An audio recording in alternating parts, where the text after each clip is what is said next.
Bismillah ar-Rahman ar-Rahim, wassalatu wassalamu ala ashraf al-mursalin. Chers étudiants, dans cette vidéo, donc, on va faire une application concernant le calcul des contraintes et directions principales, et où on va essayer de voir l'étude d'un tenseur quelconque de contraintes.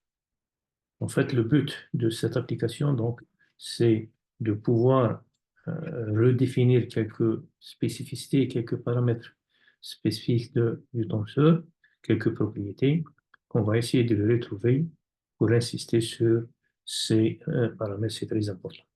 Donc, tout ce qu'on va faire, c'est calculer des contraintes et directions principales. Pour cela, donc, on se donne un tenseur quelconque, d'accord, sur un petit point des x, des y, des z. On a essayé de représenter schématiquement la répartition de contraintes pour finalement, effectivement, retrouver certaines caractéristiques de ce tenseur.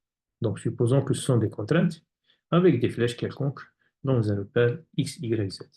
Il y a des valeurs qui sont indiquées, il y a des valeurs qui sont en point d'interrogation, donc il faut les déterminer, et il y a des flèches qui n'existent pas, ça veut dire qu'elles sont nulles. D'accord? Donc, le but de cette application est comment on va essayer de lire la répartition des contraintes dans ce point que je répète, c'est un point donc qui est égal, qui a pour dimension, ça c'est des x, ça c'est des y et ça c'est des z, c'est notre fameux point mx, y. D'accord? Donc, on vous demande de redessiner la direction de contrainte sur ce point-là et on déduit le tenseur donc associé. Deuxièmement, avec ce tenseur-là, donc, on va d'abord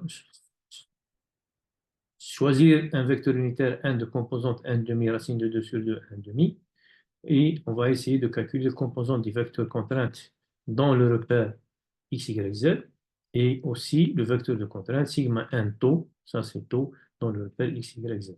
On va voir quelles conclusions peut-on tirer de ces deux composantes. Enfin, donc, en troisième partie, on va décomposer ce tenseur en contrainte sphérique, en partie sphérique et en partie déviatorique, et on va voir que peut représenter la partie déviatorique. En quatrième question, on va essayer de calculer les contraintes et directions principales du tenseur déviatorique et retrouver celles et ceux du tenseur initial. Enfin, donc, on va calculer la valeur de la contrainte de cisaillement maximum. Voilà. Donc là, comme j'ai dit, le but de cette application est de d'abord comment lire la répartition des contraintes sur un point quelconque et enfin faire des applications simples, que ce soit en contrainte et direction principale. Donc, quelles sont les composantes de ce tenseur? Donc, la première des choses, on a dit d'après la notation de Timoshenko, donc, et le sens, si vous voulez, positif et négatif de Timoshenko, on a dit que chaque face a une contrainte perpendiculaire et deux contraintes donc dans le plan. D'accord, chaque face. Je suis dans l'espace 3D, donc théoriquement j'aurai trois contraintes, une perpendiculaire à la face et deux qui sont tangentielles. La perpendiculaire, donc on l'a appelée sigma et les tangentielles, on l'a appelée tau d'une façon générale. Donc la perpendiculaire sigma avec la direction dans laquelle elle est perpendiculaire, donc ici c'est sigma x, celle-là c'est tau x, c'est la perpendiculaire x et la direction y, et celle-là c'est tau xz. D'accord? Ça c'est tau xy, ça c'est tau xz. Ça c'est sigma y, ça c'est tau yz et ça c'est tau yx. Ça c'est sigma z, ça c'est tau xz et ça c'est taux, pardon, YZ, et ça, c'est taux XZ. D'accord? Alors, il faut faire attention, donc il faut bien lire ces contraintes. D'accord? Ce qui veut dire, ça, c'est taux sigma X, ça, c'est sigma Y, et ça, c'est sigma Z. On le retrouve ici, donc, les taux. D'accord? Il me reste celle-là, c'est taux XY, elle est ici. Bien sûr, celle-là, elle est égale à celle-là parce que c'est par symétrie. D'accord? Donc, c'est 2 qui est égal à 2. C'est la symétrie. Celle-là, donc, c'est 2, d'accord? Qui est égal à celle-là par symétrie. C'est 2. Taux YZ et taux YZ. Et enfin, celle-là qui ne m'apparaît pas, donc celle-là et celle-là, vous voyez que c'est ça, c'est taux XZ ou bien taux YZ, et les nuls, donc, c'est 0 et 0. Vous voyez, donc, on retrouve notre tenseur de contrainte correspondant à cette répartition, donc, du point. D'accord? Ça, c'est le but de cette application. Donc, là, donc, comme je commence donc avec ce tenseur de contraintes, je veux calculer les composantes de cette contrainte-là. Bien sûr, ces composantes-là sont soit c'est des composants dans le repère X, on les a appelés QX, QY et QZ, ce sont trois composantes suivant X, Y, Z, soit on les a appelés sigma 1 et tau dans la phase considérée, c'est-à-dire suivant la normale et la tangentielle. D'accord? C'est deux repères, un repère global X, Y, Z et un repère local normal et tangentiel. Donc, je peux calculer suivant le repère global X, Y, Z. On a cette formule-là donc concernant la relation où il y a les valeurs des composants de contrainte sigma, pardon, Qx, Y, Qz. Donc, c'est le tenseur de contrainte multiplié par le vecteur du cosinus direct. Comme j'ai la direction donc, que j'ai choisie, donc le repère de la normale, donc 1 demi racine de 2 sur 2, 1 demi par hypothèse, je multiplie par le tenseur de contrainte et je trouve donc les composantes de contrainte Qx, Qy et Qz dans le repère global X, Y. Cette même contrainte, donc là, il faut, je répète, c'est, si vous voulez, je cherche non seulement une contrainte, donc si je prends une face comme ça, d'accord, cette contrainte-là que j'ai appelée sigma, elle peut être définie suivant x, suivant y et suivant z, et là on l'a appelée qx, y, z, comme elle peut être définie dans cette face-là, donc la face vraiment qui est arrière, donc cette face-là, dans la face là, et on a un plan, donc ça va être la normale. Donc c'est la normale, si vous voulez, et la tangentielle que je peux déterminer le même vecteur de contraste. Donc si vous voulez, en deux dimensions, ça apparaît correct. Donc vous voyez, c'est plus pratique en deux dimensions. Si je suis en deux dimensions, je peux, ça c'est sigma, d'accord, que je cherche. Je peux l'avoir donc ici que x et ici que y, suivant que y, comme je peux l'avoir sur la face, donc ici normale, ici tangentielle, donc le même vecteur. D'accord. Donc la normale, c'est LQX plus MQY plus 1QZ, donc c'est la projection en utilisant les cosinus directeurs.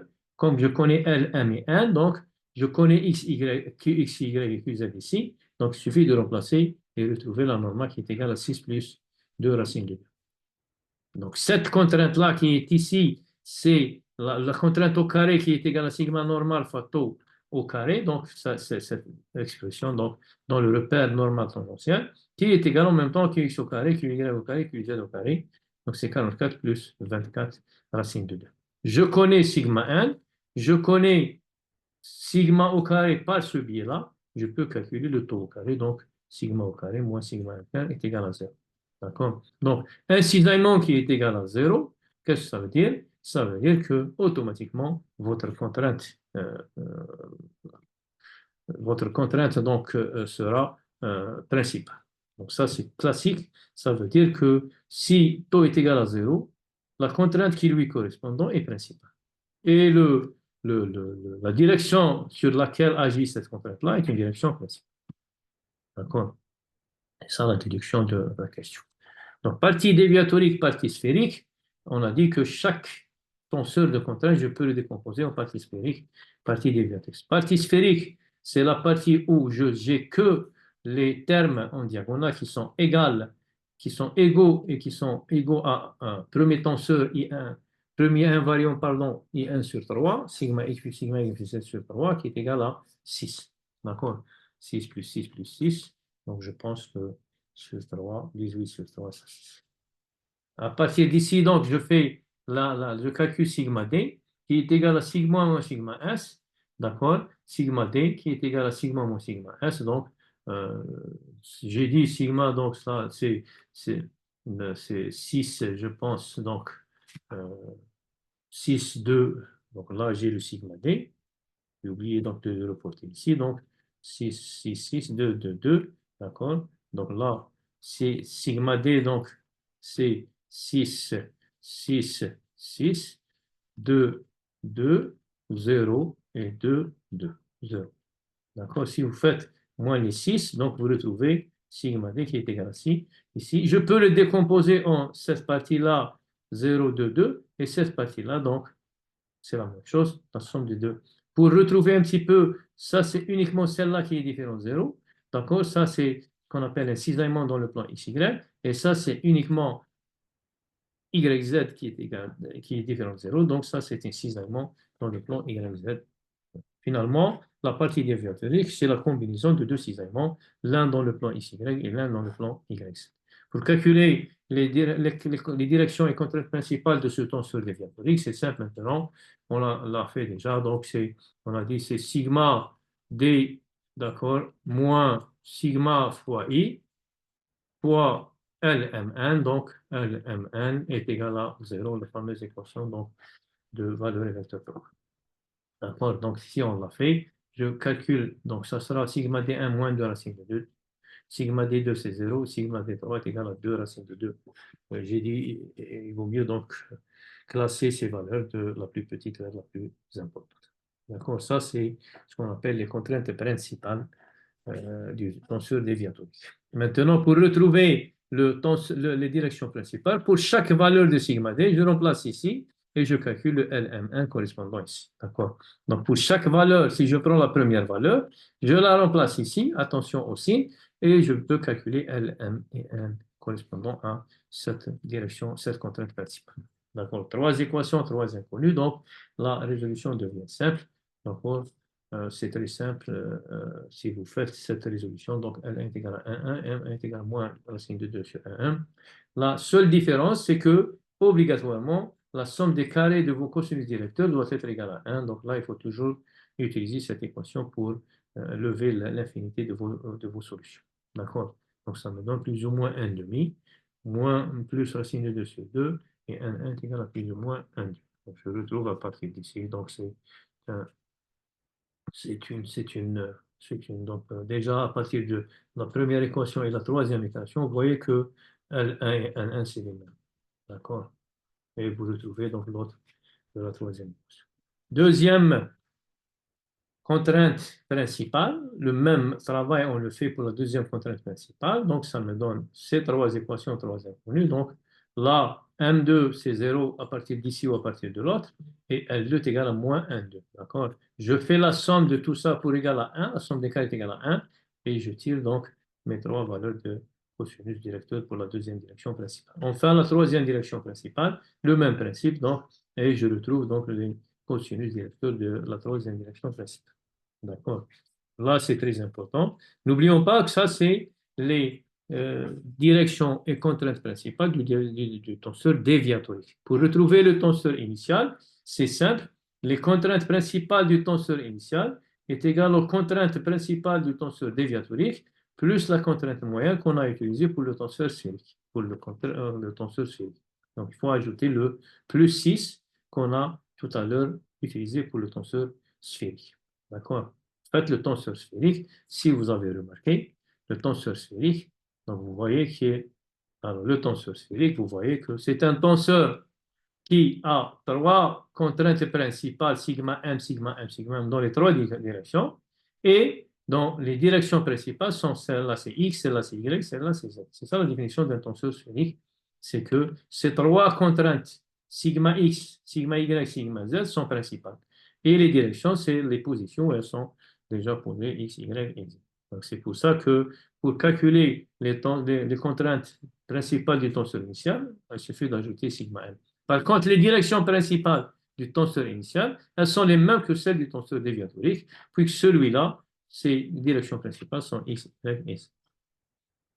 Donc, dernière question, c'est calculer le cisaillement maximum. Vous savez que le cisaillement, c'est la demi-différence des contraintes principales. D'accord? Donc, pour chaque valeur, donc ton 1 max, ton 2 max, ton 3 max, vous utilisez les contraintes principales du contrainte initiale et vous allez faire la demi-différence de ce. Donc, ça vous donne ton 1 max racine de 2, ton 2 max 2 racine de 2 et 3 max racine de 2. Donc, ce qui veut dire que le maximum, c'est le max de 3 max. Donc, et vous retrouvez donc votre maximum, votre cisaillement maximum que vous pouvez l'utiliser dans votre dimensionnement d'une façon générale ou bien dans vos calculs de vos aciers. Voilà, donc je vous remercie. Ceci termine cette application concernant le calcul des directions et contraintes principales. Je vous remercie. Je vous retrouverai donc dans une autre application. Merci.